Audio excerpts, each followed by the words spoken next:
이것을 사람이 한 짓이란 말이냐? 하늘을 다스리는 옥황상제가 용상에서 벌떡 일어났습니다. 선녀의 상처를 씻기고 약초를 다려 먹인 단 한 사람. 누더기를 걸친 가난한 약초꾼이었습니다. 아무런 보답도 바라지 않고 아무 두려움도 없이. 과연 그 약초꾼에게 무슨 일이 기다리고 있었을까요? 별이 야담에 오신 걸 환영합니다. 구독, 좋아요로 응원의 마음 전해주세요.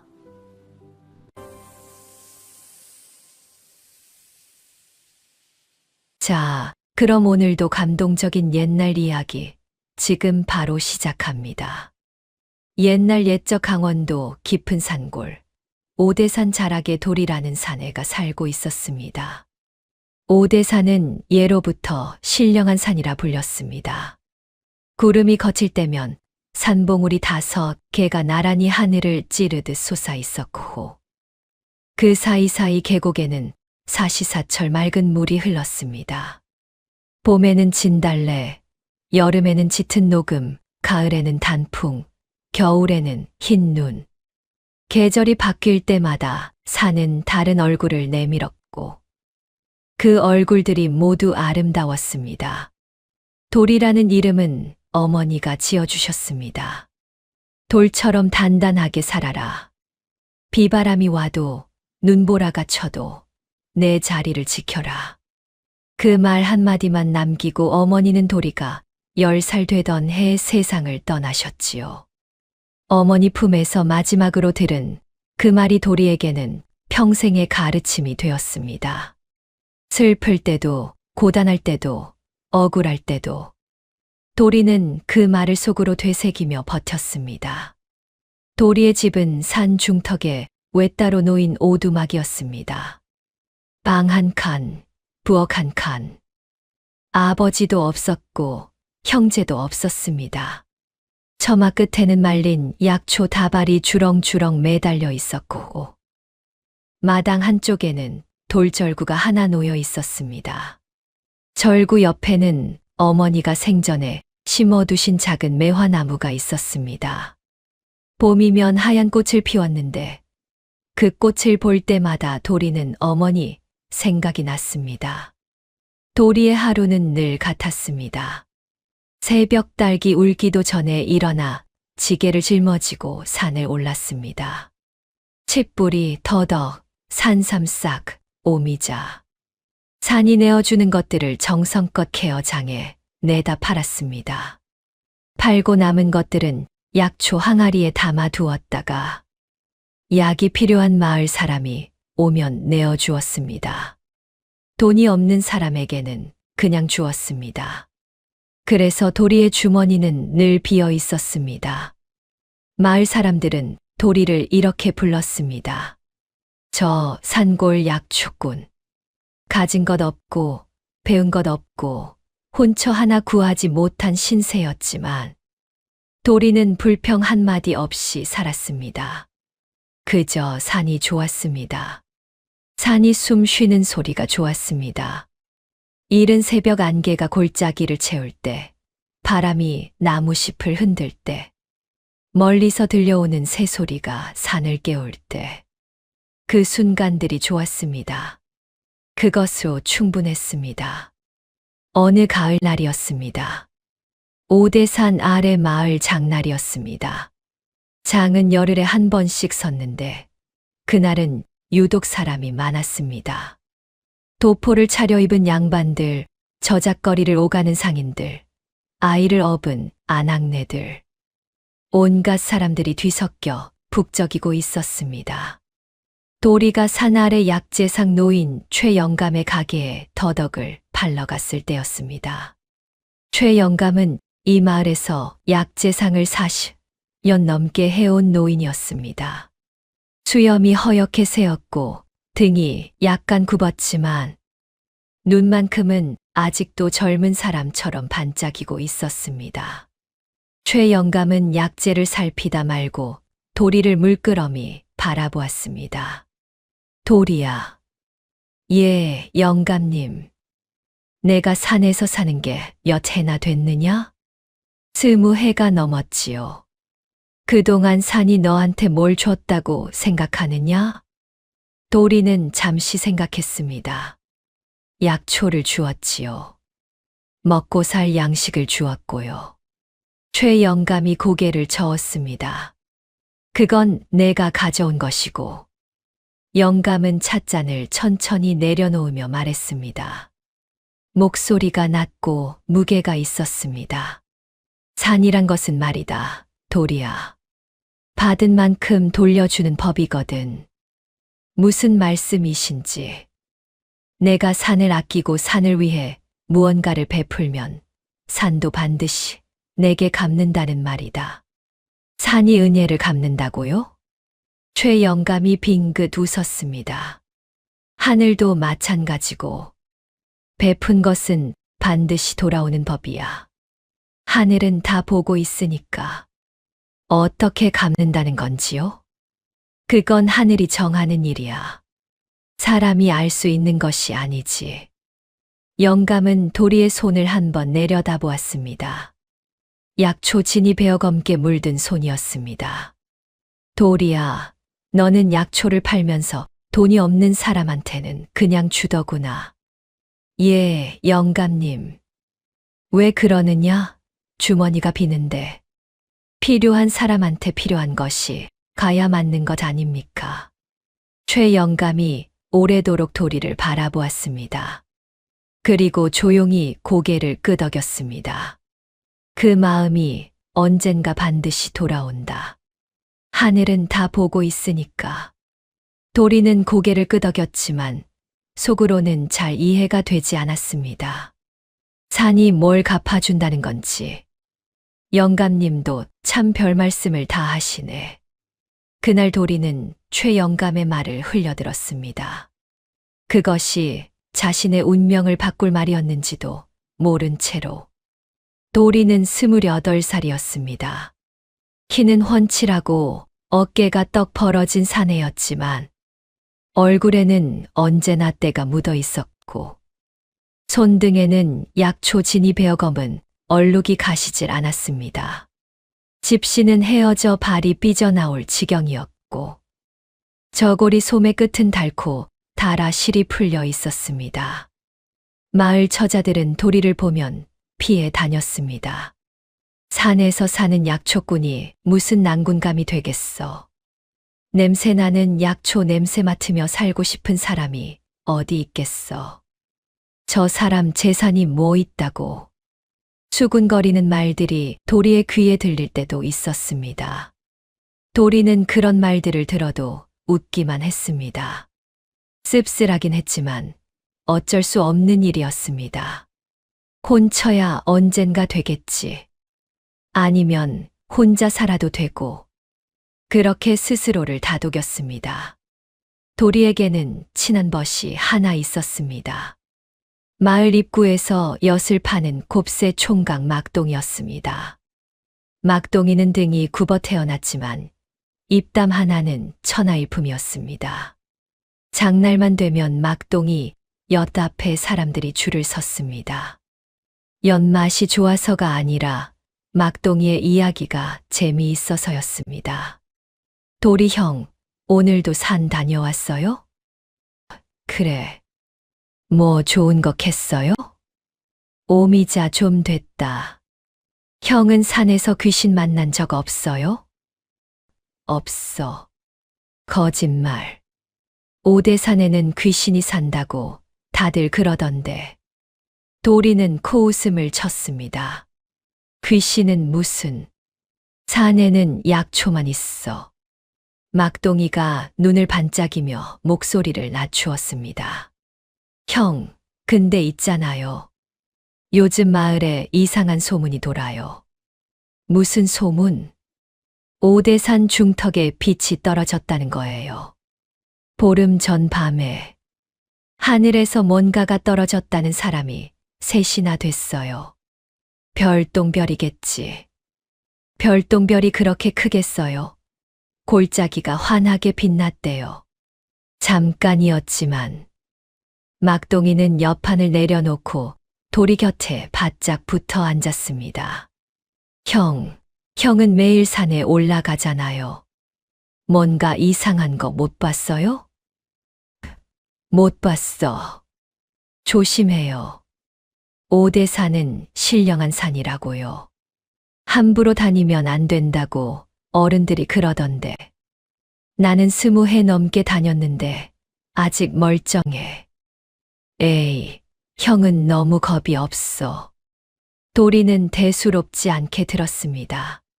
산속에서 이런저런 일은 다 있지. 별거 아닐 게야. 그날 저녁 도리는 오두막으로 돌아와 저녁을 지어 먹었습니다.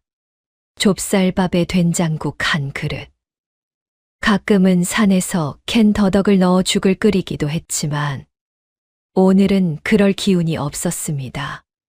별것 없는 밥상이었지만 도리는 수저를 들기 전에 꼭 이렇게 중얼거렸습니다. 오늘도 산이 먹여 살려주었구나. 고맙다. 이 말은 어머니가 가르쳐 준 것이었습니다. 산에게 고마운 마음을 잊지 마라. 산이 내 어머니나 마찬가지니까. 도리는 그 말을 20해가 넘도록 지켜왔습니다. 밥 한 끼 먹을 때마다, 약초 한 뿌리를 캘 때마다, 비가 와도 눈이 와도 산에 올라갈 때마다 발 아래 땅을 향해 고개를 한 번 숙였습니다. 이것이 도리의 하루였고 도리의 전부였습니다. 크게 바라는 것도 크게 두려워하는 것도 없는 삶이었습니다. 그러나 가끔은 생각했습니다. 이 오두막에 두 사람이 살았으면 어떨까? 밥을 같이 먹고 이야기를 나누고 별을 같이 볼 수 있는 누군가가 있었으면. 그런 생각이 들 때마다 도리는 마당의 매화나무를 바라보았습니다. 어머니가 심어두신 그 나무는 봄이면 어김없이 꽃을 피웠습니다. 눈이 채 녹기도 전에 찬바람이 아직 가시지 않았을 때 다른 꽃들보다 먼저 혼자서 피어났습니다. 어머니가 살아 계셨을 때 말씀하셨습니다. 매화는 혼자 피어도 외롭지 않단다. 봄이 올 것을 알기 때문이지. 도리는 그 말을 자주 떠올렸습니다. 봄이 올 것을 안다면 혼자여도 외롭지 않다. 그게 어떤 기분인지 도리는 아직 잘 몰랐습니다. 산을 오르내리는 것도, 약초를 캐는 것도, 밥을 혼자 먹는 것도 다 익숙해졌습니다. 하지만 가끔, 딱 가끔씩은 마음 한구석이 서늘했습니다. 그럴 때 도리는 더 깊이 산속으로 들어갔습니다. 산 안에 있으면 그 서늘함이 사라졌습니다. 바람 소리, 새 소리, 물 소리. 산이 말을 걸어오는 것 같았습니다. 그래서 도리는 산을 어머니라고 생각했습니다. 어머니가 떠나셨지만 산이 항상 거기 있었으니까요. 사건은 늦가을 어느 날 새벽에 일어났습니다. 하늘이 뿌연 회색빛으로 물드는 이른 새벽이었습니다. 서리가 내려 풀잎이 하얗게 얼어 있었고 골짜기에는 안개가 자욱하게 깔려 있었습니다. 발밑으로 서걱서걱 서리가 밟혔습니다. 도리가 오대산 중터 골짜기에서 약초를 캐고 있을 때였습니다. 그날은 평소보다 더 깊이 산속으로 들어간 날이었습니다. 며칠 전부터 북쪽 골짜기에 보기 드문 약초가 있을 것 같다는 생각이 들었습니다. 어디서 온 감인지 알 수 없었지만 발이 그쪽으로 향했습니다. 그때였습니다. 신음 소리가 들렸습니다.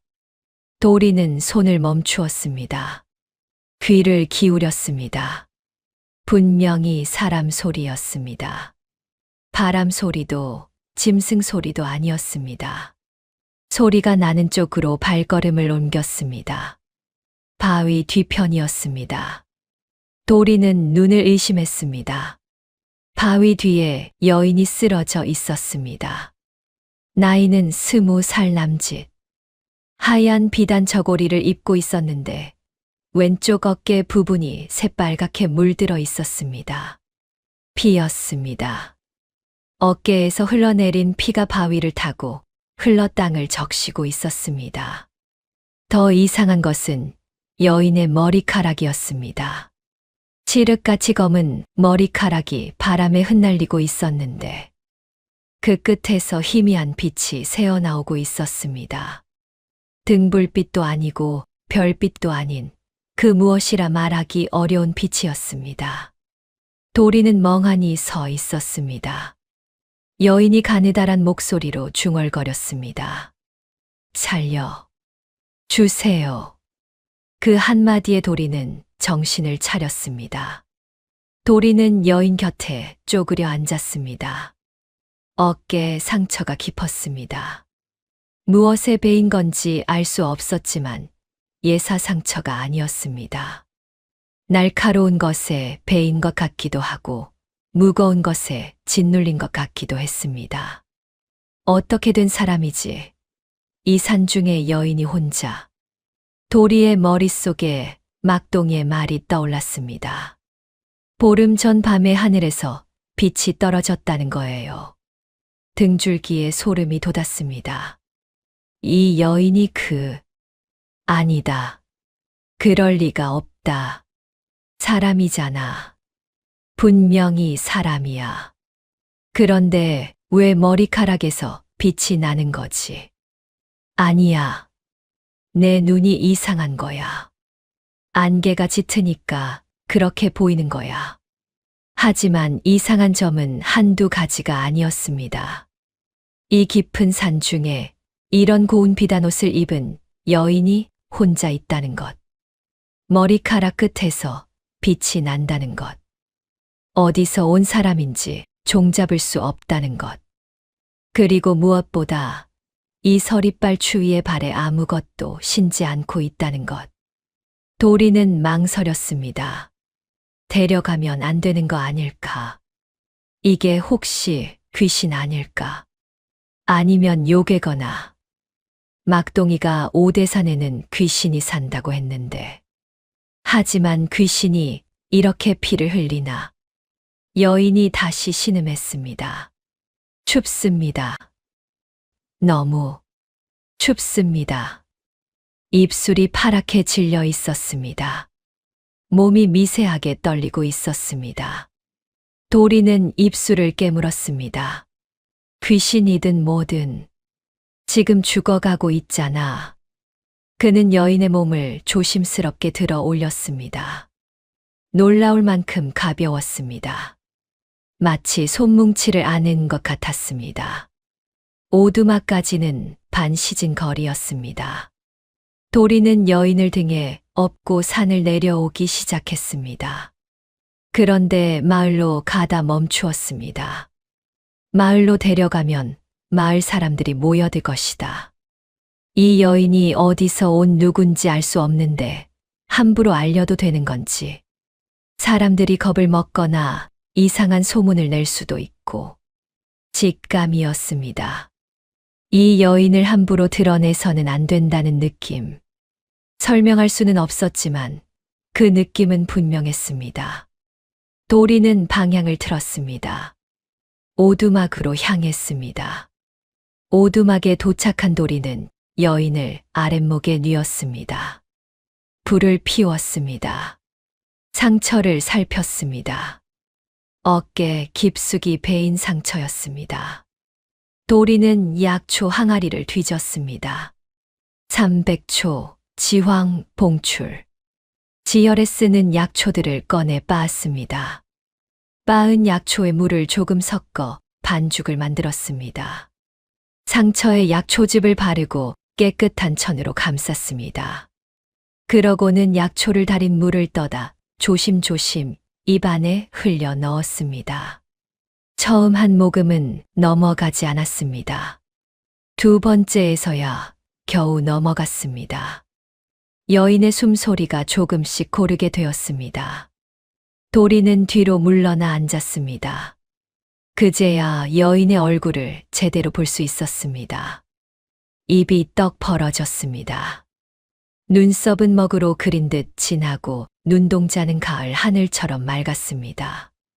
피부는 서리처럼 하얗고 입술은 꽃잎처럼 붉었습니다. 이 세상 사람 같지 않은 얼굴이었습니다. 도리는 이불을 여인의 어깨까지 끌어올려 덮어주었습니다. 그리고 자신은 부엌 바닥에 앉아 밤을 새웠습니다. 뜬 눈으로 밤새 여인의 숨소리를 들었습니다. 숨소리가 고르면 마음이 놓였고 가빠지면 다시 약초 달인 물을 가져다 먹였습니다. 날이 밝아오자 여인이 눈을 떴습니다. 잠시 멍하게 천장을 바라보다가 고개를 돌렸습니다. 부엌 입구에 쪼그려 앉아 졸고 있는 도리를 발견했습니다. 여인의 눈이 흔들렸습니다. 저를 구해 주셨습니까? 도리가 눈을 떴습니다. 아, 깨셨군요. 좀 어떠십니까? 여인이 천천히 몸을 일으키려 했습니다. 괜찮습니다. 이제 가야 안 됩니다.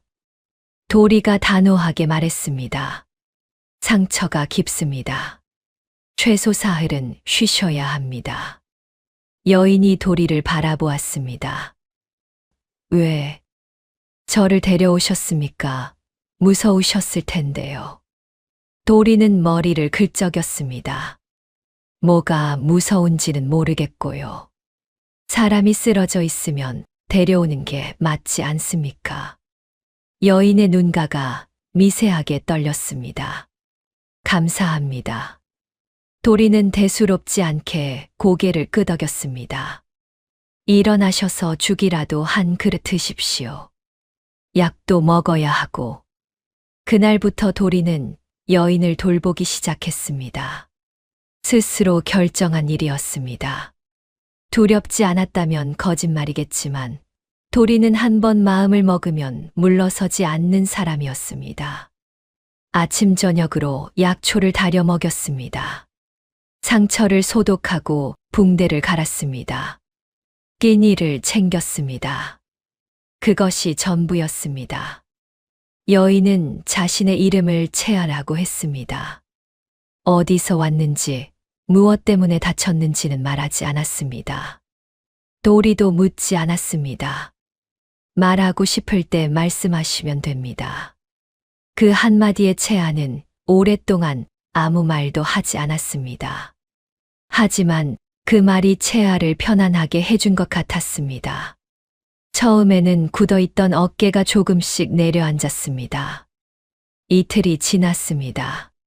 채아는 거동이 조금 자유로워지자 오두막 안을 천천히 살폈습니다. 처마 끝에 약초 다발, 돌절구, 낡은 약초 항아리들, 그리고 한쪽 벽에 걸려있는 작은 그림 하나. 이게 뭡니까? 채아가 그림을 가리켰습니다. 도리가 쑥스럽게 웃었습니다. 어머니, 그림입니다. 돌아가시기 전에 장에서 사다 드렸는데 그 뒤로 제가 갖고 있게 됐습니다. 채아가 그림을 바라보았습니다. 환하게 웃고 있는 여인이 그려져 있었습니다. 좋은 어머니셨겠어요. 예. 세상에서 제일 좋은 분이셨지요. 채아가 그림에서 시선을 떼지 않으며 말했습니다. 어머니가 그리우시겠어요. 도리는 가만히 고개를 끄덕였습니다. 이것들은 다 직접 캐신 건가요? 예. 매일 산에 올라갑니다. 무엇 때문에요? 팔아야 먹고 살지요. 그것뿐입니까? 도리는 멈추었습니다. 좋아서요. 산이 좋아서. 채아가 조용히 웃었습니다. 처음 보는 웃음이었습니다. 살짝 입꼬리가 올라가는 소리 없는 웃음이었습니다. 산을 좋아하는 사람이군요.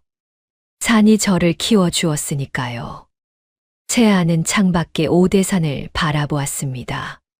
산은 정직합니다. 받은 것을 반드시 돌려주거든요. 도리는 그 말에 화들짝 놀랐습니다. 최영감이 했던 말과 똑같았습니다. 베푼 것은 반드시 돌아오는 법이야. 어떤 어른께서도 그런 말씀을 하시더라고요. 현명한 분이시군요. 채아는 잠시 말을 멈추었다가 조용히 덧붙였습니다. 눈빛이 어두워지는 것 같았습니다. 저는 오래 있지 못합니다. 사흘 안에 떠나야 해요. 상처가 아물지 않았는데요. 괜찮습니다. 사흘이면 충분합니다. 어딘가 슬픈 눈빛이었습니다. 도리는 그 눈빛이 마음에 걸렸지만 아무 말도 하지 않았습니다. 사흘 동안 도리와 채아는 많은 이야기를 나누었습니다. 첫날은 약초 이야기였습니다. 도리가 달인 약초를 가져오자 채아가 눈을 반짝였습니다. 이게 어디서 났습니까? 오대산 북쪽 골짜기요. 그늘진 데서 나는 겁니다. 이것은 300초군요. 아십니까? 조금요. 채아는 약초 항아리를 하나씩 들여다보기 시작했습니다. 하나씩 꺼내어 냄새를 맡고 잎을 만져보고 뿌리를 살피며 중얼중얼 이름을 맞췄습니다. 이건 지왕이고 이건 천궁이고 이건 채아가 고개를 갸우뚱했습니다. 이것은 봉출이 아니라 삽주뿌리입니다. 도리가 가까이 와서 살폈습니다. 아, 제가 틀렸군요. 채아가 빙긋 웃었습니다. 비슷하게 생겼으니까요. 하지만 효능이 다릅니다. 삽주뿌리는 소화를 돕고 봉출은 어혈을 풉니다. 어떻게 아십니까? 어릴 때 배웠어요. 도리는 놀라웠습니다. 이 여인이 약초에 대해 자신보다 더 많이 안다는 것이. 채아는 약초를 만질 때마다 눈이 달라졌습니다. 손가락 끝으로 인맥을 따라가듯 살살 쓸어내리며 약초 하나하나에 대해 이야기했습니다. 언제 케어야 효능이 좋은지, 어느 곳에서 잘 자라는지, 어떻게 다려야 하는지.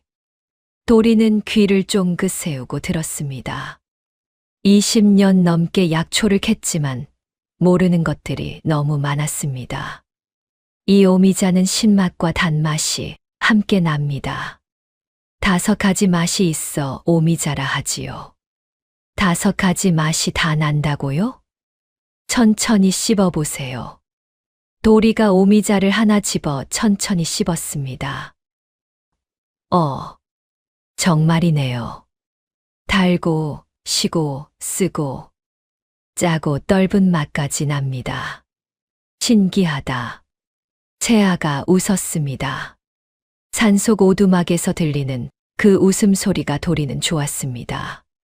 둘째 날은 도리가 산에 약초를 캐러 갔습니다. 채아는 혼자 오두막을 지켰습니다. 어깨 상처 때문에 많이 움직이지는 못했지만 오두막 안을 조금씩 정리하고 마른 약초를 묶어 처마에 달았습니다. 도리가 돌아왔을 때 오두막에서는 구수한 냄새가 풍겨 나왔습니다. 뭘 하셨습니까? 죽을 끓였습니다. 앉으세요. 채아가 죽 한 그릇을 내밀었습니다. 도리는 한 숟갈 떠서 입에 넣었습니다. 눈이 커졌습니다. 이게 뭡니까? 더덕죽입니다. 선반 위에 더덕이 있기에. 어떻습니까? 제가 여태껏 먹어본 것 중에 제일. 말을 잇지 못했습니다. 채아가 수줍게 웃었습니다. 다행이군요.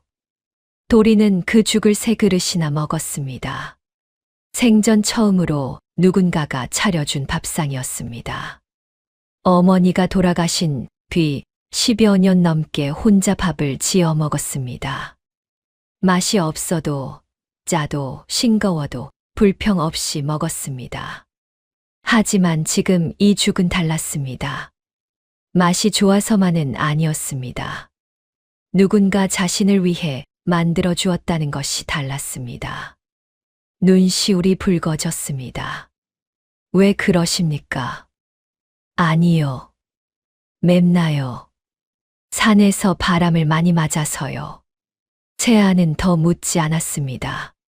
다만 조용히 웃기만 했습니다. 그날 저녁 채아는 도리에게 약초 이야기를 더 들려주었습니다.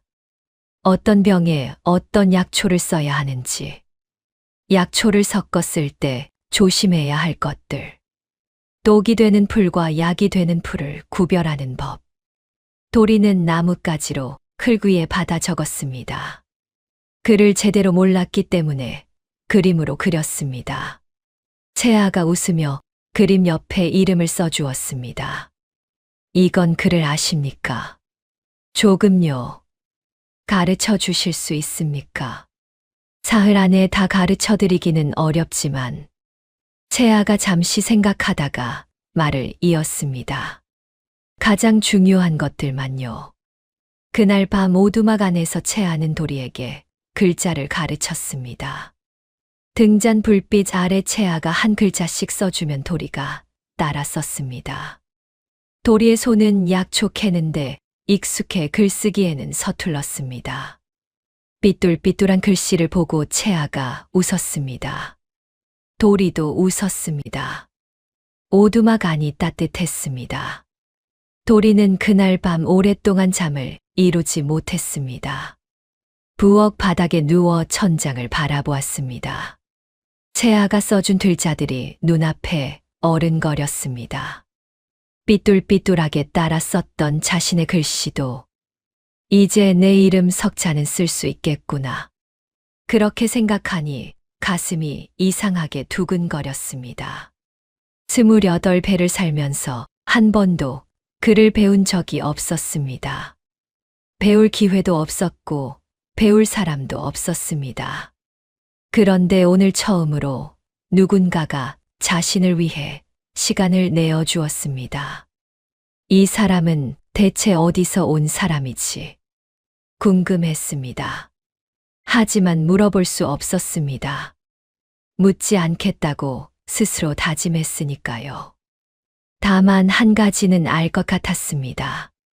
채아는 이 세상 사람이 아닐 수도 있다는 것. 머리카락에서 빛이 났던 것. 약초를 꿰뚫어 보는 눈, 하늘이 무섭다던 말. 그리고 너무나 자연스럽게 글을 쓰던 손가락.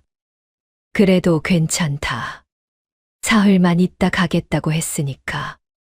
도리는 눈을 감았습니다. 내일 또 하루가 있었습니다. 셋째 날 저녁이었습니다.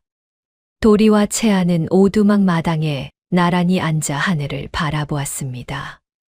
가을 하늘에 별이 쏟아지고 있었습니다. 바람이 조금 불었지만 춥지 않았습니다. 오대산 능선 위로 은하수가 흘렀습니다. 저 별들 이름을 아십니까? 채아가 하늘을 가리켰습니다. 저것은 북두칠성이고요. 저기 저것은 채아가 하나하나 짚어주었습니다. 저건 견우성, 저건 직녀성.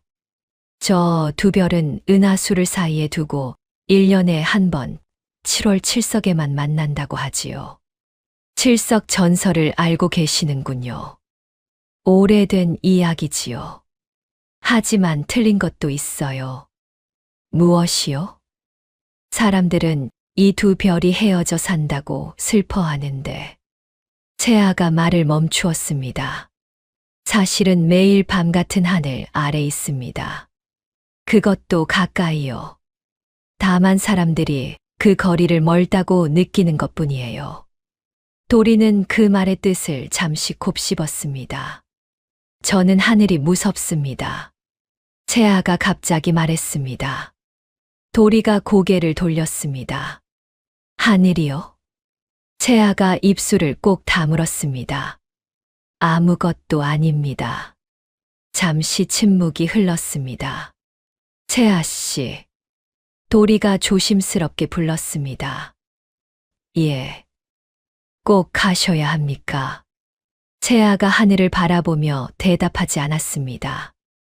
오래도록 침묵이 흘렀습니다. 선택할 수 없는 일이 있습니다. 그 말이 끝이었습니다. 도리는 더 묻지 않았습니다. 두 사람은 한참 동안 말없이 별을 바라보았습니다. 오대산 바람이 차갑게 불어왔습니다. 도리는 채아가 춥지 않도록 자신의 덧저고리를 슬그머니 내밀었습니다. 채아는 잠시 그것을 바라보다가 조용히 받아 걸쳤습니다. 그리고 혼잣말처럼 중얼거렸습니다. 오대산 별은 참 많군요. 해마다 더 많아지는 것 같습니다. 두 사람은 그 밤 아무 말도 하지 않고 하늘을 바라보았습니다. 말이 필요 없는 시간이었습니다. 넷째 날 새벽이었습니다. 도리가 눈을 떴을 때 채아가 없었습니다. 방 안에 이불만 가지런히 개켜져 있었습니다. 그리고 그 위에 작은 물건 하나가 놓여 있었습니다. 도리가 집어들었습니다. 푸른 빛이 도는 작은 옥패였습니다. 손바닥 안에 쏙 들어오는 크기였는데 돌처럼 차갑지 않고 오히려 온기가 있었습니다. 뒷면에 무언가가 새겨져 있었습니다. 도리는 글을 잘 몰랐지만 채아가 어젯밤에 가르쳐준 글자들 중에 아는 것들이 눈에 띄었습니다. 한 글자씩 더듬더듬 읽었습니다. 은혜를 잊지 않겠습니다. 도리는 마당으로 나왔습니다. 하늘은 이미 밝아 있었고 오대산 위로 아침 햇살이 비치고 있었습니다. 서리가 녹아 마당이 촉촉하게 젖어 있었습니다. 어디에도 채아의 모습은 없었습니다. 도리는 한동안 옥패를 손에 쥐고 서 있었습니다. 선택할 수 없는 일이 있다고 했지. 쓸쓸했습니다. 하지만 어쩔 수 없는 일이었습니다. 도리는 옥패를 품 안에 넣었습니다. 그리고 지게를 짊어지고 여느 날처럼 산에 올랐습니다. 모든 것이 잘 마무리된 것 같았습니다. 채아도 떠났고 도리의 일상도 돌아왔으니까요. 하지만 그것은 시작에 불과했습니다. 채아가 떠난 그날부터 며칠 동안 도리는 이상했습니다. 산에 오르면 자꾸 북쪽 골짜기 쪽을 바라보았습니다. 채아를 처음 발견한 바위 뒤편. 지금은 아무것도 없었습니다. 서리만 하얗게 깔려 있었습니다. 약초를 캐다가도 손이 멈출 때가 있었습니다. 오미자를 보면 5가지 맛이 납니다라고 하던 목소리가 들리는 것 같았습니다. 삽주 뿌리를 보면 이건 봉출이 아니에요라고 웃던 얼굴이 떠올랐습니다. 오두막으로 돌아오면 더 이상했습니다. 밥을 혼자 지어 먹는 것이 이렇게 적적한 일인 줄 몰랐습니다. 더덕죽을 먹으면 왜 그렇게 맛이 없는지. 자신이 끓인 것인데 전과 다름없이 끓였는데 마당을 쓸다가 문득 고개를 들면 아무도 없었습니다. 채아가 서 있을 것 같아 고개를 드는 자신을 발견할 때마다 도리는 고개를 흔들었습니다. 정신 차려라. 사흘이었잖아. 고작 사흘. 하지만 사흘이 긴 시간이 될 수도 있다는 것을 도리는 그때 처음 알았습니다. 사흘이 지났습니다. 도리가 산에서 내려오는 길이었습니다. 저 아래 오두막 쪽에서 연기가 올라오고 있었습니다. 불이야? 도리는 지게를 내던지고 뛰었습니다. 오두막 앞에 다다르자 연기가 아니었습니다. 향연기였습니다. 낯선 냄새였습니다. 절에서 피우는 향과도 달랐습니다. 이 세상 것이 아닌 냄새 같기도 했습니다. 오두막 마당 한가운데 남자 셋이 서 있었습니다. 검은 도포를 입은 자들이었습니다. 아무런 장식도 무늬도 없는 새까만 도포였습니다. 그 중 가운데 선 자는 나이가 50쯤 되어 보였는데 눈매가 매서웠습니다. 보통 사람과는 다른 눈이었습니다. 너무나 또렷하고 너무나 차가운 눈이었습니다. 이 오두막에 사는 자가 너냐? 예, 그렇습니다만. 누구십니까? 천상의 법도를 다루는 자다. 도리는 이 말이 무슨 뜻인지 알 수 없었습니다. 천상이라니, 하늘이란 말인가? 선녀를 숨긴 것이 너렸더냐? 도리는 숨이 멎는 것 같았습니다. 선녀, 채아가 선녀였다는 것을 그 순간 확신했습니다. 머리카락 끝에서 빛이 났던 것도, 약초를 꿰뚫어 보던 눈도, 하늘이 무섭다던 말도, 발에 아무것도 신지 않고 있었던 것도, 마치 땅에 익숙하지 않은 사람처럼.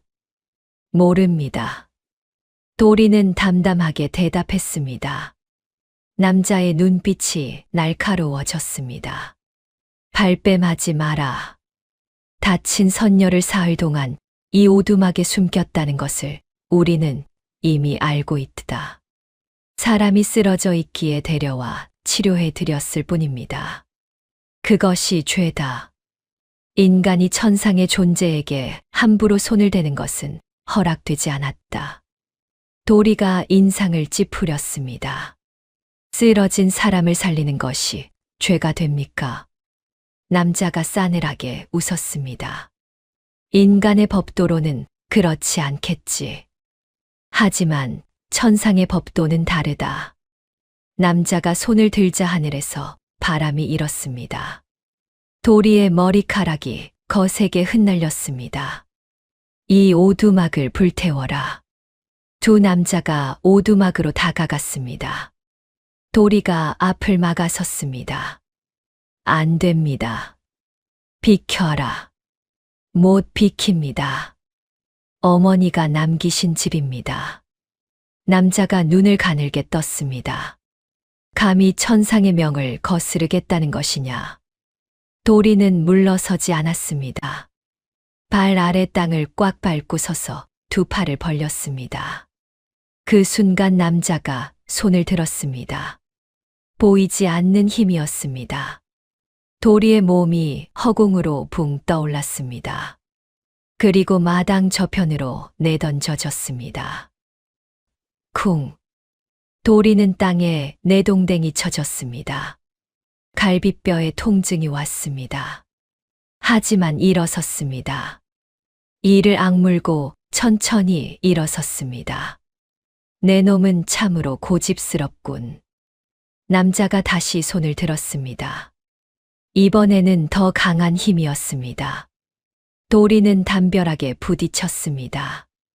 머리에서 피가 났습니다. 눈앞이 잠시 캄캄해졌습니다. 그래도 비키지 않겠느냐. 도리는 이를 악물었습니다. 주먹을 꽉 쥐었습니다. 벽을 짚고 다시 일어섰습니다. 제가 죽어도 못 비킵니다. 남자가 잠시 멈추었습니다. 인간이 이렇게까지 버티는 것을 본 적이 없는 것 같았습니다. 그 순간이었습니다. 하늘에서 빛이 내려왔습니다. 번개도 아니고 별빛도 아닌 눈이 부실 만큼 강렬한 금빛 빗줄기였습니다. 세 남자가 하늘을 올려다보았습니다. 눈부신 금빛 빗줄기가 구름을 뚫고 내려오고 있었습니다. 하늘이 갈라지는 것 같은 소리가 났습니다. 빛이 걷히자 그 안에 한 사람이 서 있었습니다. 채아였습니다. 하지만 아까 도리가 알던 채아가 아니었습니다. 머리에는 옥비녀가 꽂혀 있었고 흰 하기 수놓인 하늘빛 옷을 입고 있었습니다. 얼굴은 여전히 채아였지만 그 빛이, 그 분위기가 달랐습니다. 그 모습이 너무나 빛나서 똑바로 쳐다보기가 어려웠습니다. 검은 도포의 남자가 허리를 굽혔습니다. 선녀마마. 채아의 목소리는 조용했지만 단단했습니다. 이 사람에게는 죄가 없습니다. 하지만 마마, 천상의 법도 죄가 없다고 했습니다. 채아의 눈이 도리에게 향했습니다. 도리는 피투성이가 된 채로 벽에 기대어 서 있었습니다. 채아의 눈이 흔들렸습니다. 남자가 고개를 들었습니다. 마마, 이 인간이 선녀를 숨긴 것은 사실입니다. 옥황상제께서는 이 일을 그냥 두지 않으실 것입니다. 천상의 질서가 흔들립니다. 채아의 눈빛이 더 단단해졌습니다. 제가 직접 아르겠습니다. 채아의 말에 남자는 입을 다물었습니다. 이 사람은 저를 숨긴 것이 아닙니다. 죽어가는 사람을 살렸을 뿐입니다. 그것이 죄라면 하늘이 잘못된 것입니다. 오대산 전체가 조용해진 것 같았습니다. 바람도 잠시 멈추었습니다. 남자가 채아를 오래도록 바라보다가 천천히 고개를 숙였습니다. 따르겠습니다.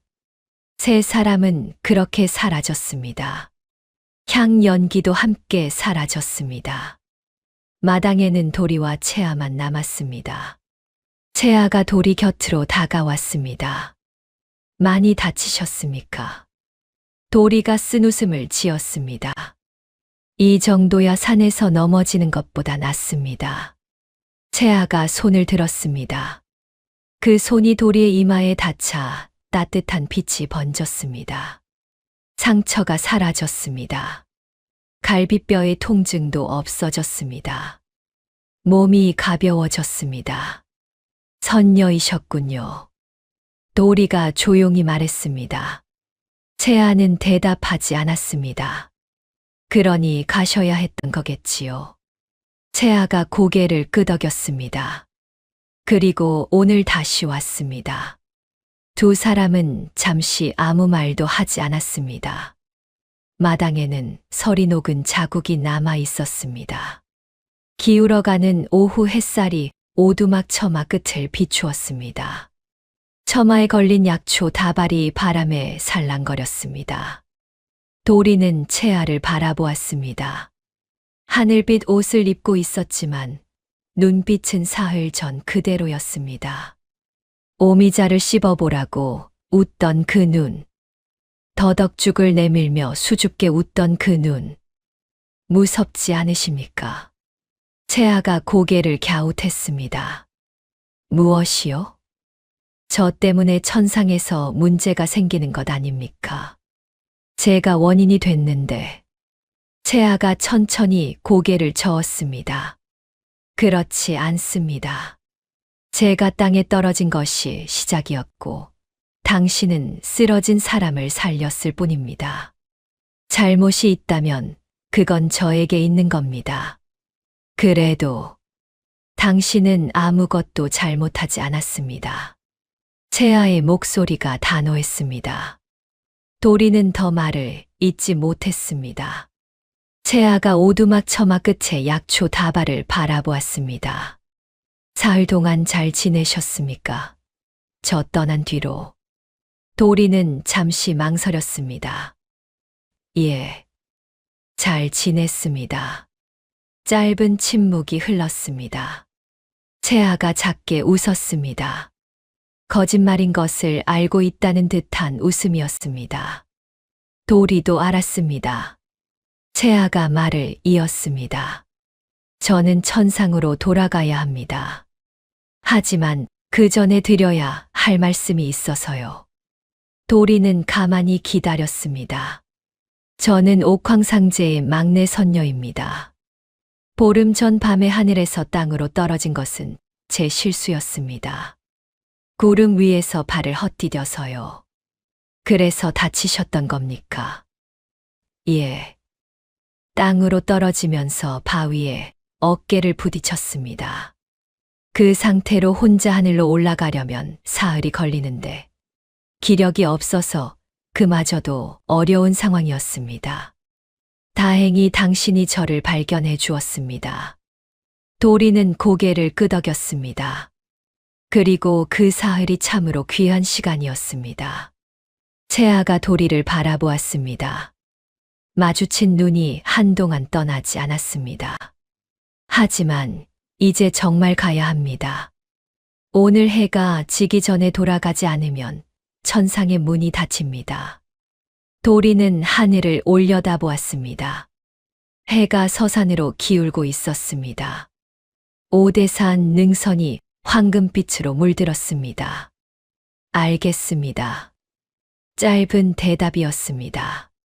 하지만 그 안에 얼마나 많은 것들이 담겨 있는지는 도리 자신만 알았습니다. 사흘이었습니다. 고작 사흘이었는데 밥을 같이 먹고 별을 같이 보고 글자를 배웠을 뿐인데 가슴이 찢어지는 듯 했습니다. 채아도 알고 있었습니다. 도리의 눈을 보면 알 수 있었습니다. 도리 씨. 처음으로 이름을 불렀습니다. 예. 저는 이번 생에 다시 오지 못할 수도 있습니다. 도리는 아무 말도 하지 않았습니다. 그래도 은혜는 반드시 갚겠습니다. 하늘에서 갚겠습니다. 도리는 쓴웃음을 지었습니다. 은혜는 바라고 한 것이 아닙니다. 채아의 눈가가 붉어졌습니다. 알고 있습니다. 그것이 마지막이었습니다. 채아는 하늘 위로 올라갔습니다. 금빛 빗줄기가 오대산 위로 솟구쳤다가 이내 사라졌습니다. 빛이 거치자 하늘은 다시 아무것도 없는 가을 하늘이었습니다. 서쪽 하늘이 붉게 물들어 있었습니다. 도리는 오래도록 그 자리에 서 있었습니다.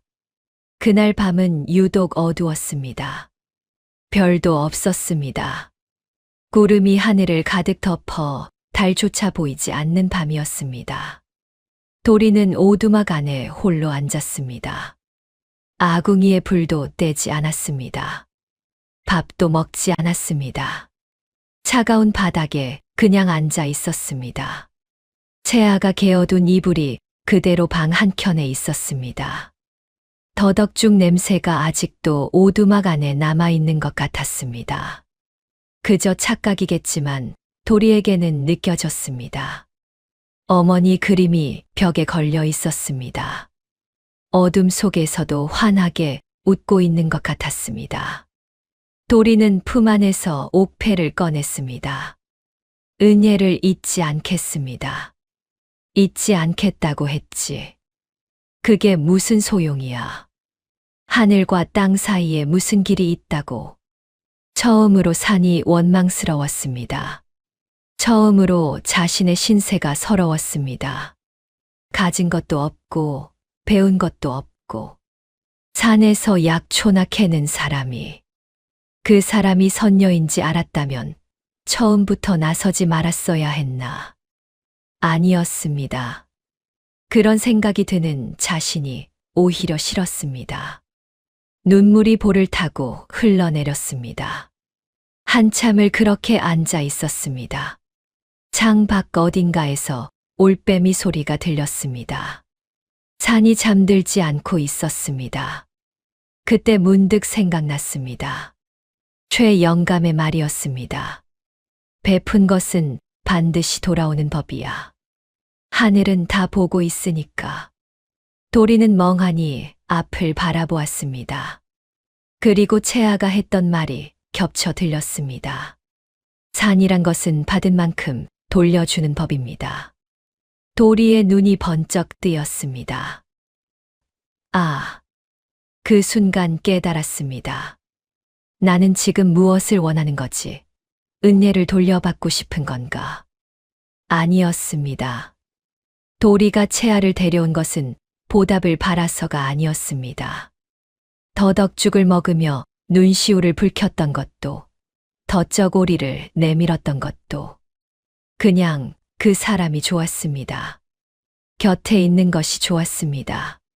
그리고 그 사흘은 자신에게 귀한 것이었습니다. 처음으로 밥을 차려준 사람이 생겼고, 처음으로 글자를 배웠고, 처음으로 함께 별을 본 사람이 생겼습니다. 그것만으로도 충분했습니다. 그거면 됐다. 도리는 눈물을 닦았습니다. 이유 없이 마음이 가벼워졌습니다. 그래. 채아 씨가 하늘에서 잘 지내면 그걸로 됐다. 나는 내일도 산에 오르면 되고. 도리는 일어섰습니다.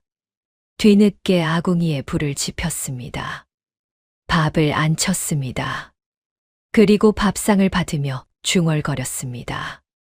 오늘도 산이 먹여 살려주었구나. 고맙다. 그 말을 하는 목소리가 전보다 단단해져 있었습니다. 보름이 지났습니다. 도리의 일상은 다시 예전으로 돌아갔습니다. 새벽에 산을 오르고 약초를 캐고 장에 내다 팔고. 하지만 한 가지가 달라졌습니다. 예전에는 그냥 지나쳤던 것들이 눈에 들어오기 시작했습니다. 길 위에 쓰러진 새, 상처 입은 노루, 굶주린 여우. 도리는 그것들을 그냥 지나치지 않았습니다.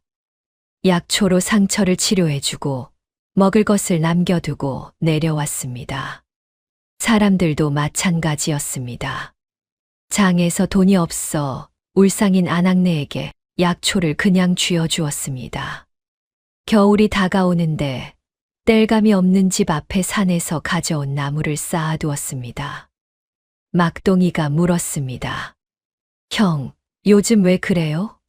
더 힘들어졌잖아요. 사는 게 힘든 건 나뿐이 아니니까. 형이 뭘 깨달은 거예요? 도리가 웃었습니다. 하늘은 다 보고 있다는 거. 막동이가 눈을 깜박였습니다. 그게 무슨 뜻이에요? 언젠가 알게 될 거야. 그날 저녁 도리는 오두막으로 돌아오다 하늘을 올려다보았습니다. 별이 가득했습니다. 채아 씨, 잘 지내고 있습니까? 별 하나가 유독 밝게 빛났습니다. 도리는 그것이 대답인지 아닌지 알 수 없었지만 그냥 웃었습니다. 이제 알겠습니다. 영감님 말씀이 무슨 뜻이었는지. 한 달이 지난 어느 날이었습니다. 도리가 오대산 깊은 곳에서 약초를 캐고 있었습니다. 한 번도 들어간 적 없는 북쪽 골짜기였습니다. 채아가 언급했던 곳이었습니다. 오대산 북쪽 골짜기에 한 가지 약초가 있는데 제대로 아는 사람이 없어요. 그 말이 오래도록 머릿속에 맴돌았습니다. 그런데 이상했습니다. 땅에서 은은한 빛이 났습니다. 도리는 조심조심 다가갔습니다. 발걸음을 죽이고 숨을 참으며. 바위 틈에서 약초가 자라고 있었습니다.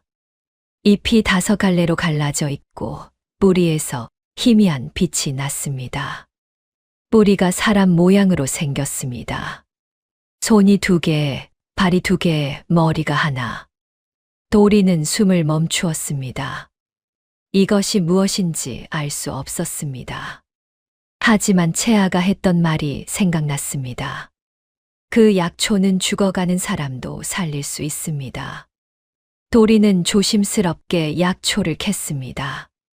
뿌리가 끊어지지 않도록 천천히 조심스럽게. 캔 뒤에는 그 자리에 깊이 고개를 숙였습니다.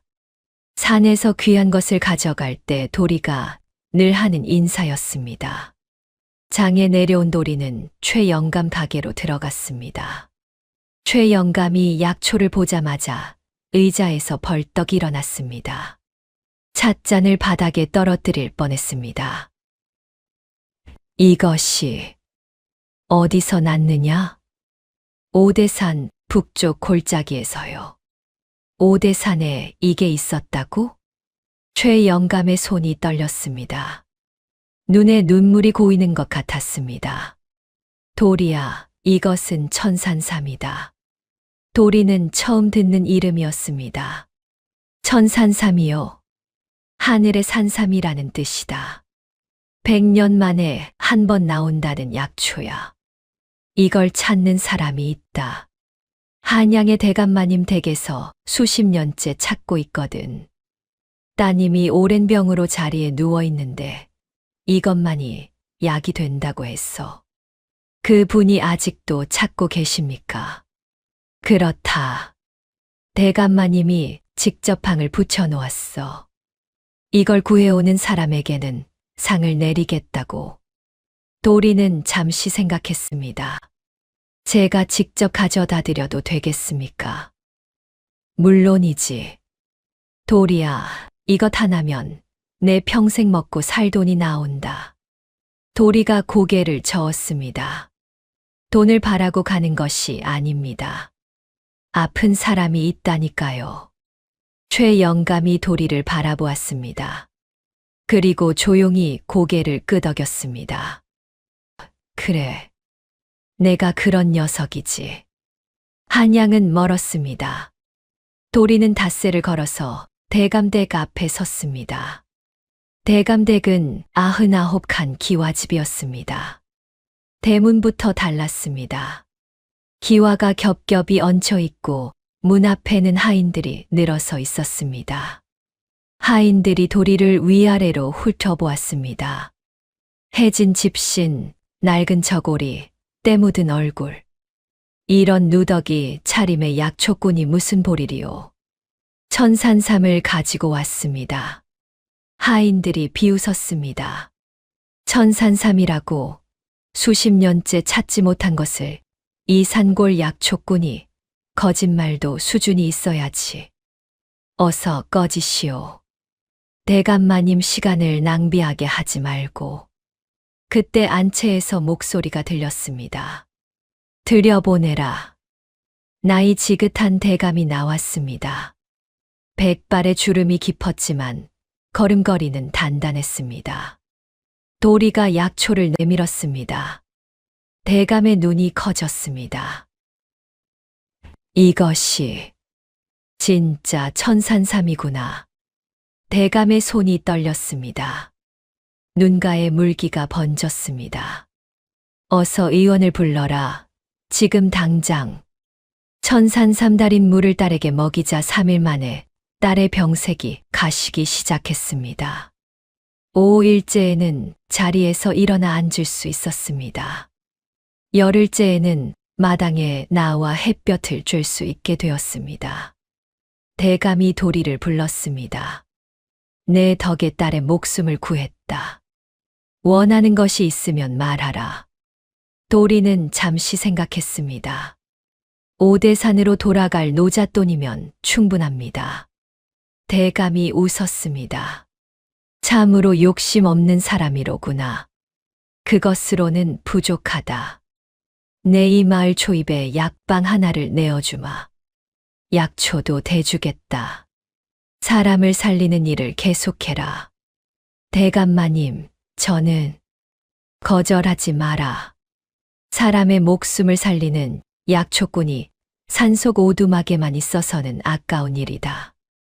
도리는 잠시 고개를 숙이고 있다가 천천히 고개를 들었습니다. 감사합니다. 그리 하겠습니다. 그런데 대감댁 안채로 들어가려던 순간이었습니다. 잠깐만요. 목소리가 들렸습니다. 도리가 뒤를 돌았습니다. 사랑채 문 뒤에서 한 여인이 걸어 나왔습니다. 도리의 눈이 커졌습니다. 채아였습니다. 아니, 채아와 똑같이 생긴 여인이었습니다. 하지만 하늘빛 옷 대신 연분홍 치마 저고리를 입고 있었고 병색이 가시지 않아 아직 얼굴이 창백했지만 눈가에는 눈물이 고여 있었습니다. 당신이 약초꾼이십니까? 목소리도 채아였습니다. 말하는 방식도 눈빛도. 도리는 말을 잃었습니다. 가슴이 먼저 알아챘습니다. 여인이 다가왔습니다. 저는 이 집 딸체인입니다. 꿈을 꾸었습니다. 여러 번이요. 꿈이요? 예. 하늘에서 한 선녀가 내려와 말했습니다. 약초꾼이 찾아올 테니 잘 보살펴드리라고. 도리의 가슴이 뛰기 시작했습니다.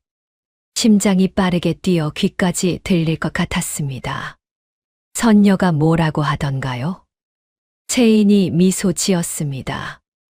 이 사람은 베풀 줄 아는 사람이라고. 받는 것보다 주는 것이 익숙한 사람이라고. 그리고요? 오래전부터 하늘이 점지해둔 사람이라고요. 채인이 잠시 망설이다가 덧붙였습니다. 그리고 이 사람에게 고맙다고 전해달라고요. 도리는 하늘을 올려다보았습니다. 별 하나가 낮은데도 선명하게 빛나는 것 같았습니다. 채아 씨, 눈시울이 뜨거워졌습니다. 고맙다고 했군요. 나야말로 고마웠는데. 대감이 나와 두 사람을 번갈아 보았습니다. 그리고 빙그레 웃었습니다. 이 아이가 병을 앓는 동안 내내 꿈속에 선녀 이야기를 하더니 혼처를 구하지 못해 내가 속이 탔는데 잘 됐구나. 도리가 화들짝 놀랐습니다. 저는 그저 약초꾼이옵니다. 대감마님 따님과는 신분이. 대감이 손을 저었습니다. 약초꾼이면 어떠냐.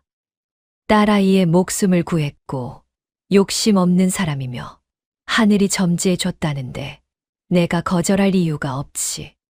채인이 수줍게 고개를 숙였습니다. 도리는 멍하니 서 있었습니다. 그러다 조용히 웃었습니다. 최 영감님. 영감님 말씀이 맞았습니다. 베푼 것은 반드시 돌아오는 법이고 하늘은 다 보고 있었군요. 세월이 흘렀습니다. 오대산 자락마을 어귀에 작은 약방이 생겼습니다. 처마에는 이런 글이 쓰인 현판이 걸려 있었습니다. 산이 주는 것을 나눕니다. 약방 안에는 도리가 앉아 있었습니다. 예전보다 나이가 들었지만 눈빛은 더 깊고 따뜻해졌습니다. 이마에는 주름이 생겼고 귀밑머리는 희끗해졌지만 산을 오를 때 발걸음은 여전히 가벼웠습니다. 문 앞에는 늘 사람들이 줄을 섰습니다. 멀리서 소문을 듣고 온 사람들도 있었습니다. 돈이 없는 사람에게는 그냥 약을 내어주었습니다. 배고픈 사람에게는 밥을 먹였습니다. 채인이 약방 안에서 약초를 손질하다 웃었습니다. 또 그냥 드렸어요? 예. 우리도 먹고 살아야 하는데 산이 먹여 살려줄 거요. 당신은 늘 그렇게 말하더라고요. 그리고 정말 그렇게 되고. 채인이 고개를 저으며 웃었습니다. 마당에서는 아이들 웃음소리가 났습니다. 아이가 셋이었습니다. 첫째는 아버지를 닮아 산을 좋아했고, 둘째는 어머니를 닮아 약초에 밝았습니다. 막내는 아직 아장아장 걷고 있었습니다. 그때였습니다. 약방 문이 열렸습니다. 도리 형. 낯익은 목소리였습니다. 고개를 드니 막동이었습니다. 예전보다 살이 붙었고 머리도 희끗해졌지만 굽은 등과 특유의 입담 넘치는 눈빛은 그대로였습니다. 막동이 너 한양 갔다더니 언제 돌아왔어? 이제 막 왔어요. 형 약방이 여기 있다기에 바로 달려왔지. 막동이가 두리번거리며 약방 안을 살폈습니다. 세상에, 형이 이런 약방을 차렸네요. 예전에 산에서 약초 캐던 그 형이. 오래됐어. 막동이가 채인을 보더니 눈이 동그래졌습니다. 형수님이십니까? 안녕하십니까? 어서 오세요. 형수님 너무 고우시다. 형이 어떻게 이런 혼인을. 도리가 웃었습니다. 하늘이 도와줬지. 하늘이요? 도리는 마당 끝 매화나무를 바라보았습니다. 하늘은 다 보고 있다고 했잖아. 내가 전에 얘기 안 했나? 막동이가 눈을 깜박였습니다. 그러다 무릎을 탁 쳤습니다. 아, 예전에 형이 그런 말 했었지. 그때는 무슨 뜻인지 몰랐는데. 이제 알겠어. 조금은요. 막동이가 환하게 웃었습니다. 도리도 웃었습니다. 도리는 문 앞에 서서 오대산을 바라보았습니다. 예전처럼 혼자 쓸쓸히 서 있던 모습과는 전혀 달랐습니다. 뒤에는 사랑하는 사람이 있었고, 주위에는 자신을 믿는 사람들이 있었습니다. 오대산은 여전히 그 자리에 있었습니다. 그리고 어디선가 바람이 불어왔습니다. 따뜻한 바람이었습니다. 가을인데도 봄 바람 같은 온기가 있었습니다. 도리는 눈을 감았습니다. 채아 씨, 잘 지내고 있습니까? 바람이 대답하듯 스쳐 지나갔습니다. 그리고 마당의 매화나무 가지가 살랑 흔들렸습니다. 어머니가 심어두신 그 나무였습니다. 가을인데도 꽃봉오리 하나가 맺혀 있었습니다. 도리가 웃었습니다. 베푼 것은 반드시 돌아옵니다. 하늘은 모두 보고 있으니까요. 도리는 아무것도 바라지 않았습니다. 쓰러진 사람을 살렸고, 다친 짐승을 돌보았고, 가진 것을 나누었습니다. 그것뿐이었습니다. 그런데 하늘은 그 작은 마음을 외면하지 않았습니다. 선녀가 길을 열어주었고, 산이 보물을 내어주었으며, 인연이 찾아왔습니다. 최영감의 말이 맞았습니다. 베푼 것은 반드시 돌아오는 법이야. 하늘은 다 보고 있으니까. 이 이야기는 오대산 자락에서 오래도록 전해 내려왔습니다. 약초꾼 도리의 이야기, 선녀 채아의 이야기.